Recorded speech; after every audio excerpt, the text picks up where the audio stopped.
आज पूरी दुनिया एक अजीब डर के साए में खड़ी है। खबरें बार बार एक ही नाम दोहरा रही हैं, अमेरिका, ईरान और इजराइल।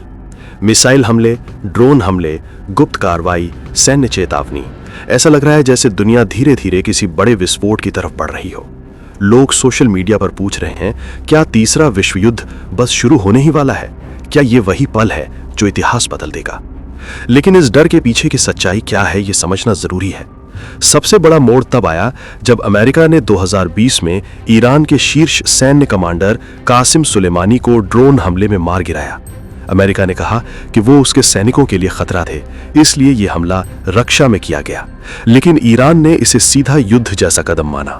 जवाब में ईरान ने इराक में अमेरिकी सैन्य ठिकानों पर मिसाइलें दागी। उस रात पूरी दुनिया को लगा कि अब सीधी जंग शुरू हो सकती है।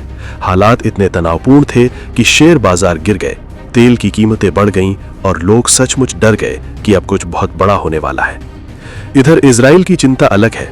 इजराइल को डर है कि अगर ईरान परमाणु हथियार बनाने में सफल हो गया तो उसकी सुरक्षा खत्म हो सकती है। इसलिए इजराइल कई बार ईरान से जुड़े ठिकानों पर हमला करता है, खासकर सीरिया जैसे इलाकों में। अमेरिका खुलकर इजराइल के साथ खड़ा होता है।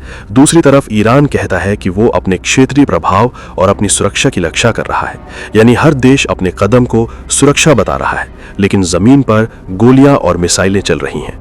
आज की खबरों में बार बार यह भी कहा जा रहा है कि अगर यह संघर्ष बढ़ा तो रूस और चीन जैसे बड़े देश भी किसी न किसी रूप में शामिल हो सकते हैं। यही वो बिंदु है जहां क्षेत्रीय युद्ध का खतरा विश्व युद्ध में बदल सकता है। लेकिन सच्चाई यह है कि अभी तक कोई भी बड़ा देश खुलकर विश्व युद्ध नहीं चाहता, क्योंकि आज की दुनिया 1945 जैसी नहीं है। अब देश सिर्फ हथियारों से नहीं बल्कि व्यापार, इंटरनेट, बैंकिंग और तेल के जरिए जुड़े हुए हैं। अगर बड़ा युद्ध हुआ तो सिर्फ एक देश नहीं, पूरी वैश्विक अर्थव्यवस्था हिल जाएगी।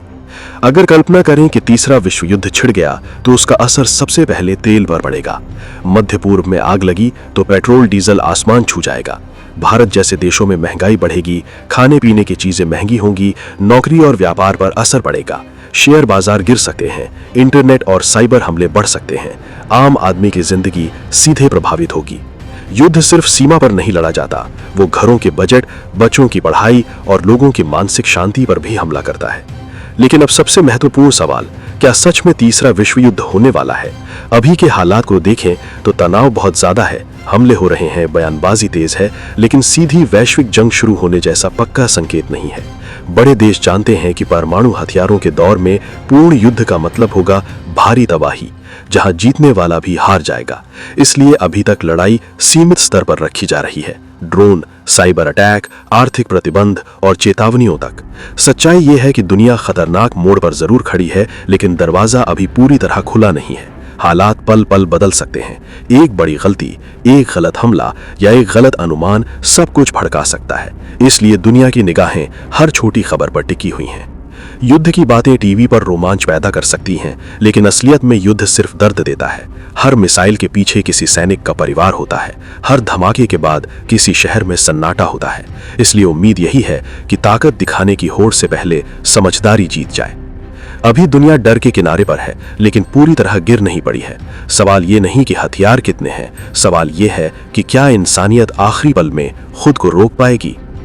और अब सबसे बड़ा सवाल, अगर अमेरिका, ईरान और इजराइल के बीच युद्ध बढ़ता है तो भारत क्या करेगा? क्या भारत किसी एक का साथ देगा? भारत की स्थिति बहुत संवेदनशील है। एक तरफ अमेरिका भारत का बड़ा रणनीतिक साझेदार है। दोनों देशों के बीच रक्षा समझौते, व्यापार और टेक्नोलॉजी सहयोग बढ़ रहा है। इजराइल के साथ भी भारत के अच्छे रक्षा संबंध हैं। भारत इजराइल से आधुनिक हथियार और टेक्निक लेता है।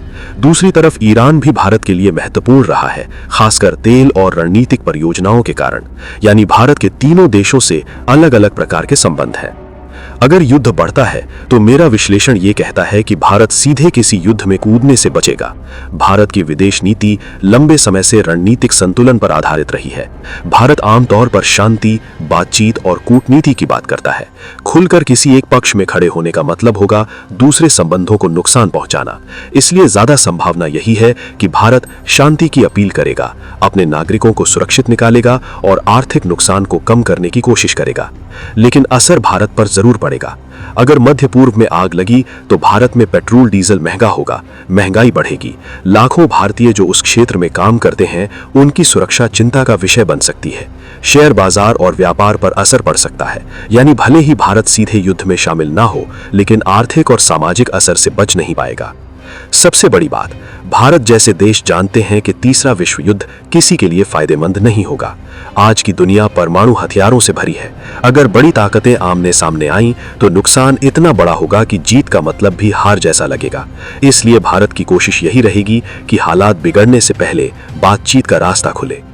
अंत में सच यही है, दुनिया तनाव में है, लेकिन अभी पूरी तरह युद्ध में उतरी नहीं है। तीसरा विश्व युद्ध होगा या नहीं, ये सिर्फ हथियार तय नहीं करेंगे, बल्कि नेताओं के धैर्य और समझदारी तय करेगी।